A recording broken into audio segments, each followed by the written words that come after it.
Shalom, mari kita memulai pembacaan Alkitab harian. Hari ini kita membaca Injil Markus pasal 10 ayat 1 sampai dengan 31. Perceraian.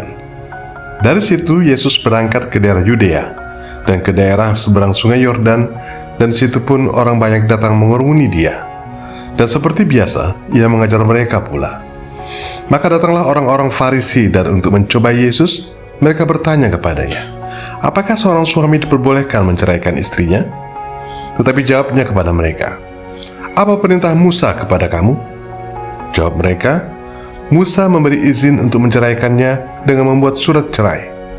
Lalu kata Yesus kepada mereka, justru karena ketegaran hatimulah, maka Musa menuliskan perintah ini untukmu.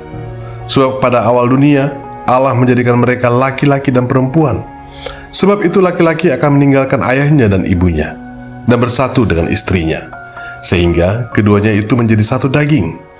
Demikianlah mereka bukan lagi dua, melainkan satu. Karena itu, apa yang telah dipersatukan oleh Allah tidak boleh diceraikan manusia. Ketika mereka sudah di rumah, murid-muridnya itu bertanya pula kepada Yesus tentang hal itu. Lalu katanya kepada mereka, barang siapa menceraikan istrinya, lalu kawin dengan perempuan lain, ia hidup dalam perzinahan terhadap istrinya itu. Dan jika si istri menceraikan suaminya dan kawin dengan laki-laki lain, ia berbuat zina. Yesus memberkati anak-anak. Lalu orang membawa anak-anak kecil kepada Yesus, supaya ia menjamah mereka. Akan tetapi murid-muridnya memarahi orang-orang itu. Ketika Yesus melihat hal itu, ia marah dan berkata kepada mereka, biarkan anak-anak itu datang kepadaku. Jangan menghalang-halangi mereka, sebab orang-orang yang seperti itulah yang empunya kerajaan Allah. Aku berkata kepadamu, sesungguhnya barang siapa tidak menyambut kerajaan Allah seperti seorang anak kecil, ia tidak akan masuk ke dalamnya. Lalu ia memeluk anak-anak itu, dan sambil meletakkan tangannya atas mereka, ia memberkati mereka. Orang kaya sukar masuk kerajaan Allah.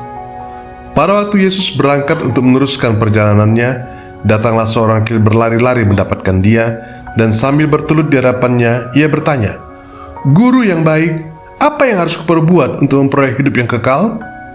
Jawab Yesus, mengapa kau katakan aku baik? Tak seorang pun yang baik selain daripada Allah saja.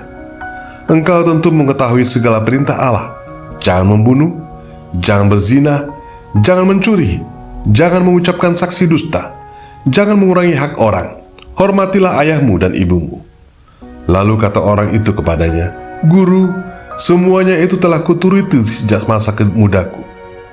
Tetapi Yesus memandang dia dan menaruh kasih kepadanya, lalu berkata kepadanya, hanya satu lagi kekuranganmu.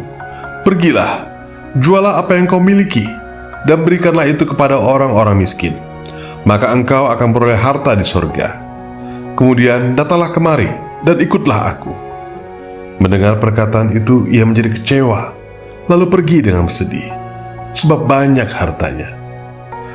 Lalu Yesus memandang murid-muridnya di sekelilingnya, dan berkata kepada mereka, alangkah sukarnya orang yang beruang masuk ke dalam kerajaan Allah.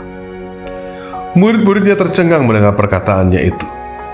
Tetapi Yesus menyambung lagi, anak-anakku, alangkah sukarnya masuk ke dalam kerajaan Allah.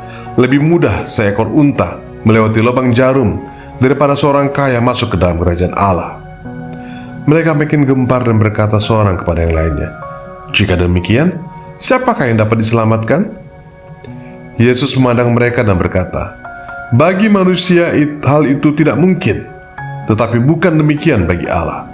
Sebab segala sesuatu adalah mungkin bagi Allah. Upah mengikut Yesus.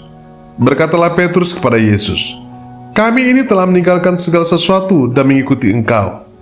Jawab Yesus, aku berkata kepadamu, sesungguhnya setiap orang yang karena aku dan karena Injil meninggalkan rumahnya, saudaranya laki-laki atau saudaranya perempuan, ibunya atau bapaknya, anak-anaknya atau ladangnya, orang itu sekarang pada masa ini juga akan menerima kembali 100 kali lipat.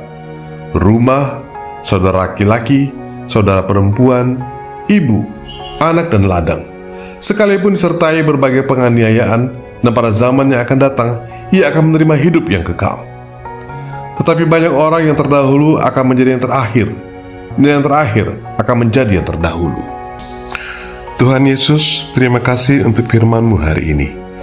Tolong kami menyimpan firman-Mu di dalam hati dan mempraktikkannya dalam hidup kami. Di dalam nama Tuhan Yesus, kami berdoa. Amin. Terima kasih sudah meluangkan waktu untuk mendengarkan firman Tuhan hari ini.